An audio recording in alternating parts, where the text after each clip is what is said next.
listen. Never in my life associated the word boring with baseball. We know what's up. Me? Yeah. Famous? Yeah. And I'm like giddy over there smiling like, we're about to win this shit. Did everyone give you crap? Give me a good host story. I'm not picking it up. We both love the game. We talk about it every day. Getting on baseball. Having some popcorn, you're fooling around your phone. I'd have to wait in line for 3 hours. Hang on, because it's about to be a wild ride. All right, there's no human being on the planet I'd rather be talking to right now than Scott Hatteberg.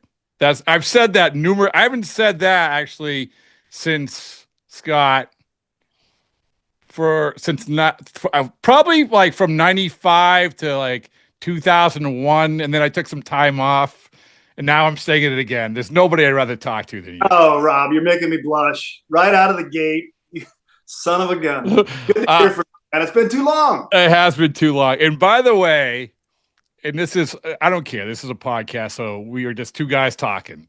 And you are, as I've told you numerous times, it's not everybody who a father loves more than their own children. And my father loves Scott Hatteberg, I think, more than his own children. I'm not positive. And it was because you, Scott, way back when, stayed at my parents' cabin in Freeport, Maine, and all it took was the most beautiful note ever written by your wife to my dad. There it was. That's it. I'm telling you, we had that. We still talk about that weekend. That was so much fun. Yeah, man. The only complaint my wife had was that she tried to plug in the hairdryer, and I think we about blew the circuits and everything. In fairness, it's like it's literally a log cabin. Log cabin. That's what I. Yeah, and Scott, the bizarre offshoot of his admiration for you is that, and this isn't anything against Jason Varitek, but he immediately put Jason Varitek in the crosshairs to this day. You know why? You know why? Oh, because Jason Varitek was taking the time away from Scott Hatteberg playing. Oh man, well, I should have changed agents long ago. If this is the case. This isn't dry for me. Yeah. Listen, 92. Nothing. Everybody knows that a 92-year-old Bill Bradford would be the best agent for you. But all right. So before we get going, so you're the special assistant to the front office of the Oakland A's. Sorry. I told her I wouldn't say that. The A's. Can we say Sacramento A's? What's allowed? I don't know.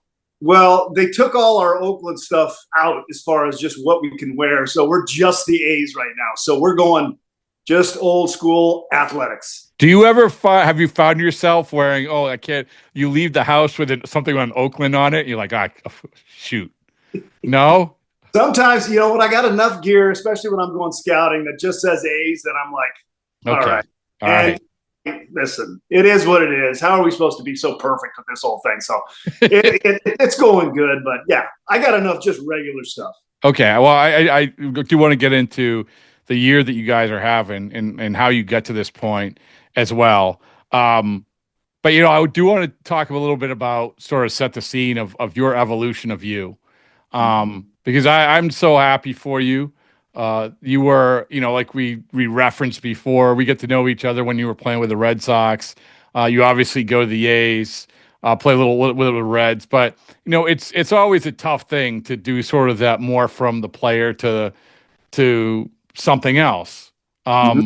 So if you can talk a little bit about that, about what it's like, because this could be an educational thing. I've talked to a bunch of guys who tried to make that transition. Sometimes it takes us, sometimes it doesn't. What was it like for you?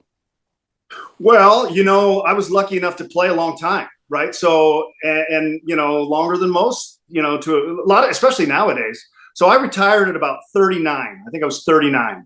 And I took a year or so off, but I knew immediately that there's no way I was going to just punt and go play golf and fish and do whatever else. I knew I had to stay involved. I had even laid the groundwork with Billy Beane when I was in Oakland that, post baseball, I'd like to get back in and do something. Don't know exactly what. Having kids, I didn't want to get fully committed to the on-field aspect, which I was kind of drawn to, but you're away so long, I didn't know if that was the right fit. And Billy was so cool about, we'll customize something. We'll tailor something to what you want, and you'll get to see it all.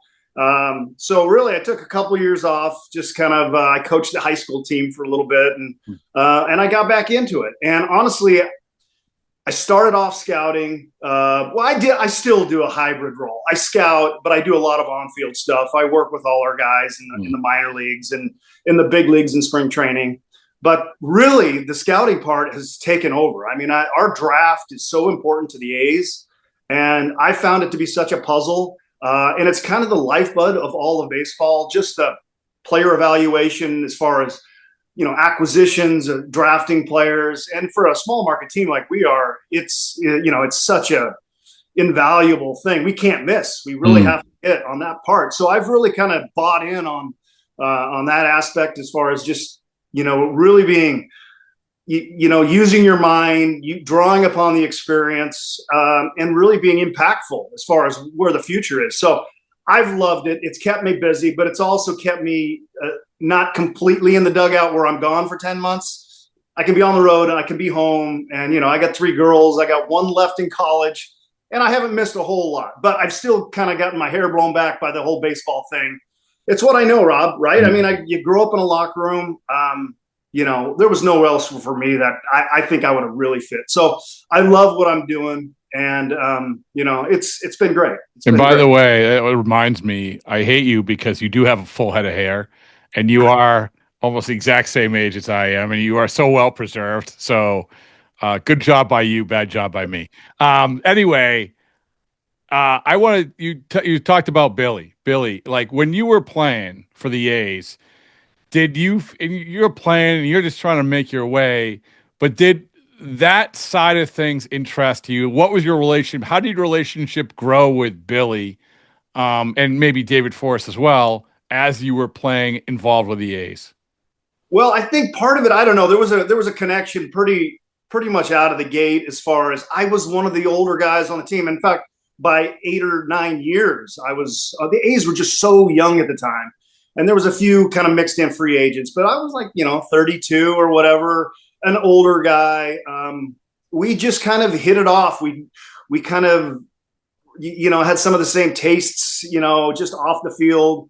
We ended up buying houses next to each other in Bend, Oregon. I mean, that's a whole nother story. But I mean, to this day, we get together and we fish and anyway, we just had a friendship from Jump Street. It was pretty organic. And it was then that we would start talking, just usually in the video room where I would be. And that was when video rooms were cassette tapes, and it was not what it is now. But it was kind of a pregame ritual, and he'd come in there, and we would shoot the crap, and I started learning a little bit about what he was doing, and very much, the pioneering of analytics was just in its infancy, and I was kind of a pawn in the whole thing as far as where he was going. So I just kind of spoon-fed me some of what he was doing, and I found it fascinating, asked more questions, and, deepened the friendship, I guess. But and then it even got bigger once Michael Lewis came around, because he started sniffing that Billy was doing this kind of new look to the game, and gosh, he was a brilliant part of it. And it's just the questions, but that was kind of where it began. And fascinating times, really. So you led me to sort of a question, which, honestly, we're going through in baseball. It's a big topic of conversation right now. And I want to get into the scouting of the A's and the building of the A's, because I do find Jacob Wilson, fascinating to me. I mean, I was there when he was drafted. I interviewed him that day. It was in Seattle. And I remember I'm going to get to that because I do find that interesting. But you mentioned the Michael Lewis thing, and a big topic of conversation is the Rafael Devers playing first base and that whole thing. And of course, when this happens, I've heard it. If I had a nickel for every time I heard the line, it's incredibly difficult. And I'm sorry to do that to you, because you come around the corner, you have to probably hear that. And of course, I'm talking about the scene in Moneyball with Ron Washington. But let me ask you this, and I apologize, this is a cliche question, but that scene where you have Billy, where you have Ron Washington, where you have you and saying, hey, I can't throw, or no, I want the opportunity, whatever it is. What was the reality of that moment, that scene? How close was it? And with the understanding, great movie, great book, everything. But for you, Like, what was the reality of that moment? Well, just to clear the air, I mean, they didn't come to my home Christmas Eve. We did speak that night. I never spoke to Ron Washington until I got to spring training. So it was purely between Billy and I. It felt like he was in my living room, but it was not. He was over the phone, and he was extremely adamant about me coming, and not catching. And I had still, throwing was such a big part of, I did well, and then it was taken away, and I was still kind of holding on. Well, there may be opportunities, to still do the catching thing and get the at bats. But I also had the doubt in my mind too, like you're not 100%. You aren't what we were. And this guy was promising a lot of at bats, and I just thought if I could get the at bats, I could be productive still. But then I also thought he was kind of crazy because the AL MVP, they were a great team the year before I got there. Yeah. Yankee thing, the whole Jeter flip and all. American League MVP was Jason Giambi, and he wants me to come in, and I've never played first base. I've never taken a ground ball outside of Little League, right? I caught my whole life, and I thought, this guy's nuts. He's just going to stick me over there? What does that entail? And then offensively, I'm supposed to take over for the reigning AL MVP. I thought he was crazy, but kind of a fun crazy, and I bought in. And I just said, this is going to be a fun team. Let's just throw the cards in and let's see. So, that was the beginning of it. But so Ron Washington, so you don't talk to Ron Washington until you get to the team. No. Really? I'm so nervous. It's the winter here in the Northwest, and I've never taken a ground ball. Like I said, my wife had made her we went to a tennis court, and she would hit me some balls off a tee just to practice with another glove, and there were pine cones, and they were hitting the pine cones. I was making 30% errors on a tennis court with my wife hitting. This was not going to be good. So when I first met Wash, I give him so much credit for me even becoming serviceable. I mean, it was all him. He was such a great instructor. Rob, it's hard to put into words what a genius he was teaching infield. Really? He's a savant like no other. Yeah. How long did it take you to feel normal, comfortable there? Well, initially the transition, and we've had some catchers, Tyler Soderstrom for us with the A's, catcher, and he's kind of moved to first base. So the instincts of a catcher is to basically tackle the ball. The good thing is you're not scared of it, and you're good at catching the ball.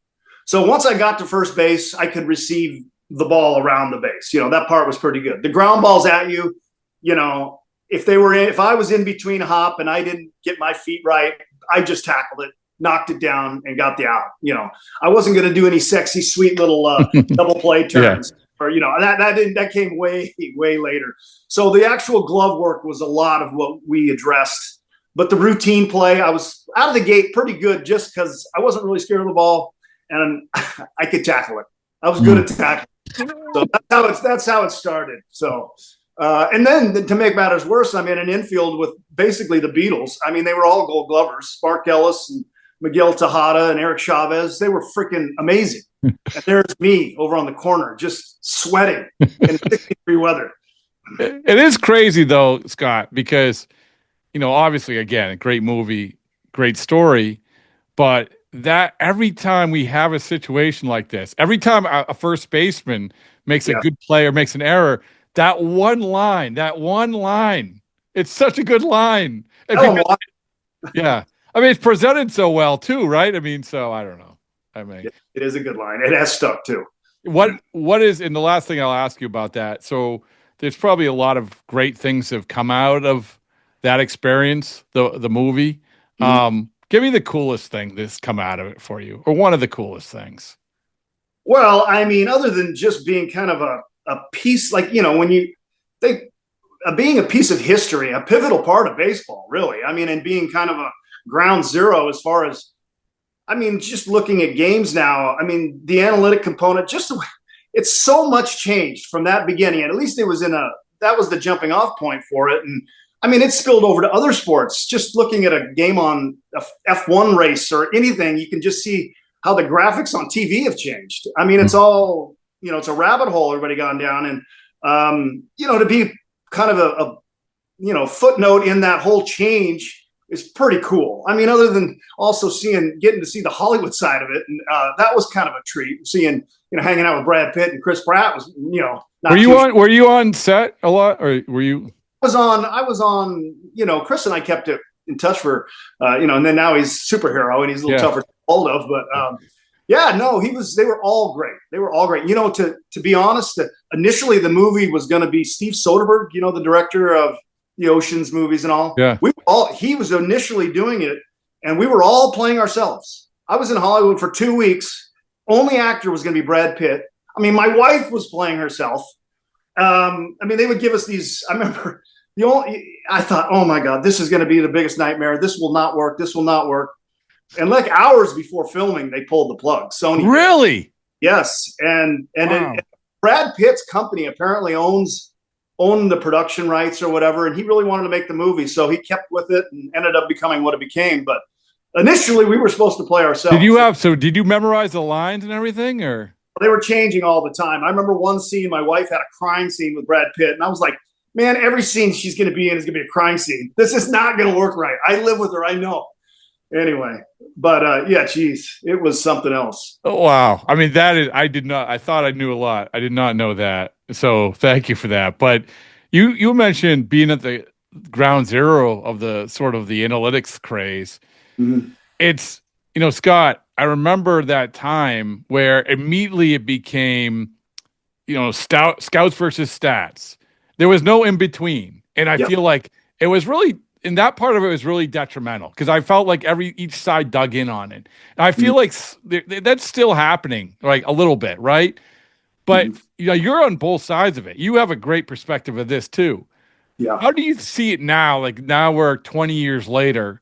Do you think that, I know the analytics have taken off to a level far beyond what it was in 2002, 2003, but like, how do you view the scout versus stats? Because obviously scouts are being cut, right? I mean, this is just reality. How do you view that?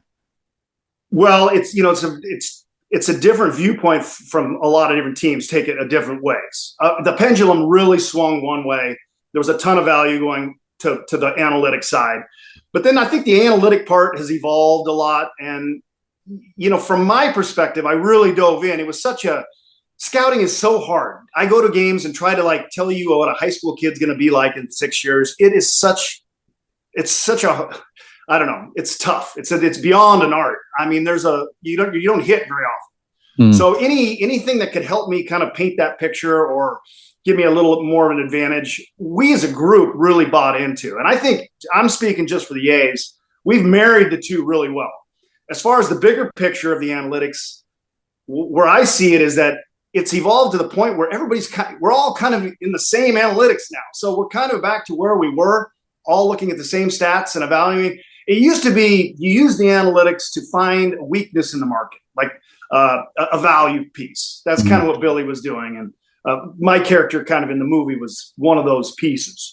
It's harder to find that now because everybody values everybody kind of the same because of how deep everybody is into the analytics. So to that point, I think the scouting perspective has become even more of a differentiator. I mean, there's guys that can see certain things, but have to have a knowledge of the analytics. It's almost that's a great point, though. It's almost flipped. That's a great perspective of it, right?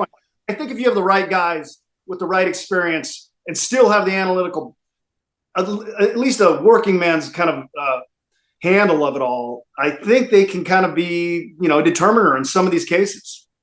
Yeah, Rob, it's evolving. Yearly. Well, the thing is, another part of this too is, you go back to those scenes and hey, I'm going to sit down and explain this to you, and players buying in. Like this is the biggest challenge, even going back 5, 6, 7 years ago. Shifts, pitchers would be complaining about shifts. And then you have to sit down with them and say, hey, look, this is why. There's probably more of an acceptance of it more than ever, I would imagine, from the players, right? That's a big difference. It is, but these kids have, especially now, I mean, maybe, like you said, 8, 10 years ago, it was harder to buy in. But these kids have come up with, they're all in on it. They already know everything. I mean, I do go to the combine, say, coming up here next month, and we'll interview all these kids. And ask them questions. They have an amazing handle. I mean, they're very well versed in the analytical components from a pitching perspective, the exit velocity, spin rates, they're very aware. So they're very into it. They want it. Most of them do. There's a few exceptions that are kind of a little old school, but they're all in on it. You know, the interpretation can be a little bit different from what they want and what we want or whatever. So, but as far as like teaching them, they're very in on it. They're very in on it. So for the most part, it's pretty easy to buy in, from a strategic standpoint, like you're talking about. Yeah, it's a great point. Which brings us to the A's. Speaking of, accepting and embracing and philosophy and everything taking root. The A's, congratulations, Scott. You guys are pretty good this year. Tell me why I keep having to catch myself. The A's. Yeah. The A's are good this year. Tell me why. Because this is a question which I, to be perfectly honest, wouldn't have been able to ask anybody for the last few years. I am asking you, why are the A's good this year? Well, okay. I mean, we did sign a couple guys. We got Andujar, Severino, and Rooker. We've added a couple key pieces into the mix, but we've also, it's kind of all a perfect storm of these young kids that we're really, really, really excited about coming in and blossoming right before your eyes. The thing about having young kids in there is you don't know what to expect. I mean, that they're going to be, they're good. I mean, this is a good crop of young guys, but sometimes the maturation process is all over the map. It can take guys, years to figure it out. And they're just figuring it out really quick on their own. And I think having a bunch of them in there, they're feeding off each other a little bit. But I think that it's similar to the teams that I came up with the A's, and people would always ask me, how are you guys so good? I know we have talented guys. We have really talented guys, but there's a dumb arrogance about these young kids that they just were fearless. They were going to win. They knew they just didn't know they shouldn't be doing what they're doing. Mm-hmm. So there's an element of that. And then there's this part where you're the older guy, you feed off of it. You're like, oh my gosh, it's not one of these quiet library locker rooms with a bunch of egos and whatever. These are just hungry little dudes that they get after it off the field, they get after it on the field, and you kind of just jump in. So I think it helps the older guys too, but it's the catalyst is the young kids, and they're kind of like the fearlessness combined with the talent. Right. And I think when one of them figures it out, the other one they kind of buy in. They're like, oh, I can figure it out too. And they're all figuring it out a rate quicker than we expected. Hopefully it lasts. We're not too deep in the year, but we're heading in the right direction. We're seeing what we hoped we'd see. And also to have a guy like Kotze, it takes a special kind of guy, right, man? This is like, I just know him a little bit, but I know I've seen enough managers. It's hard, man. Like, it's hard. It's hard because it's a results business.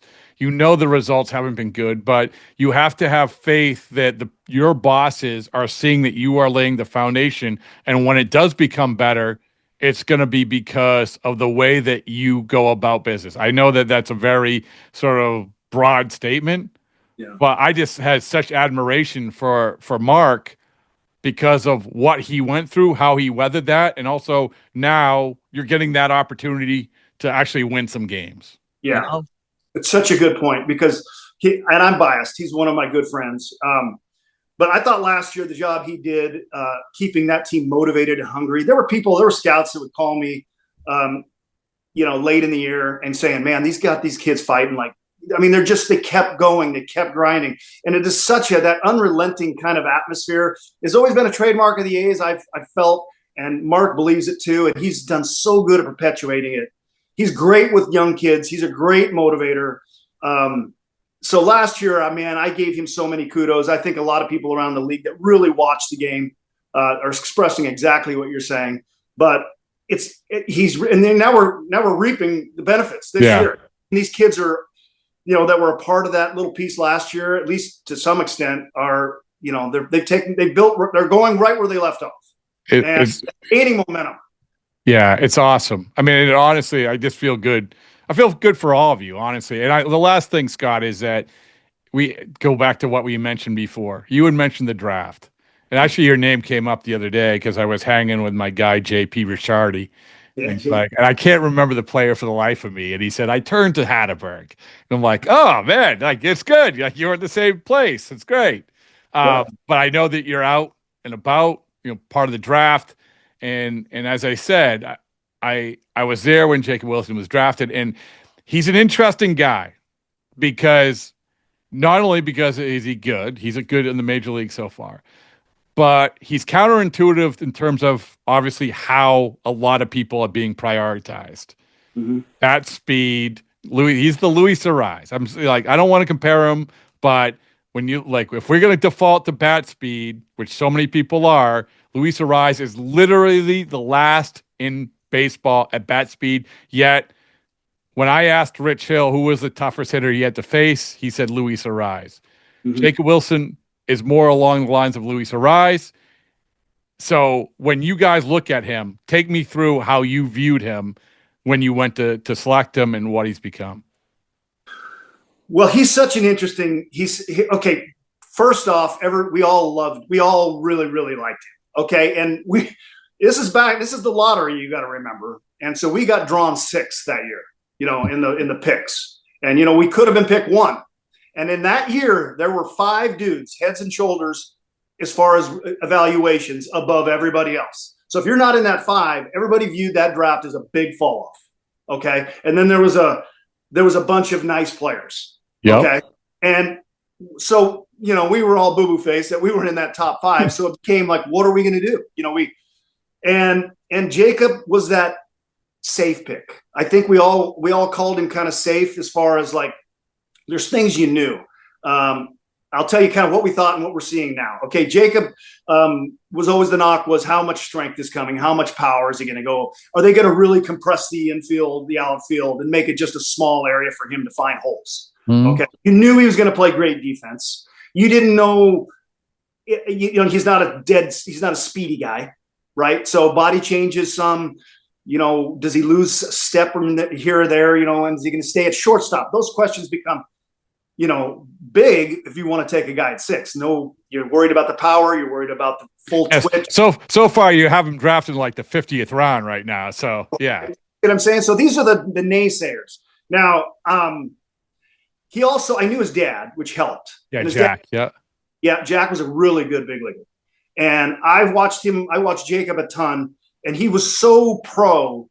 He could tell the fingerprints of Jack all over him. He was in a pro environment. The way he took ground balls, elite hands. This guy missed nothing.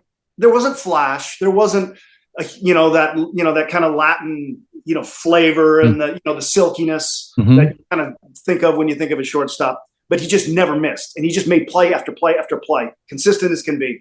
And then he had this weird stance at the plate, and he's moving all over. He's like a jitterbug, and then he just never misses the barrel. But he also swings at everything.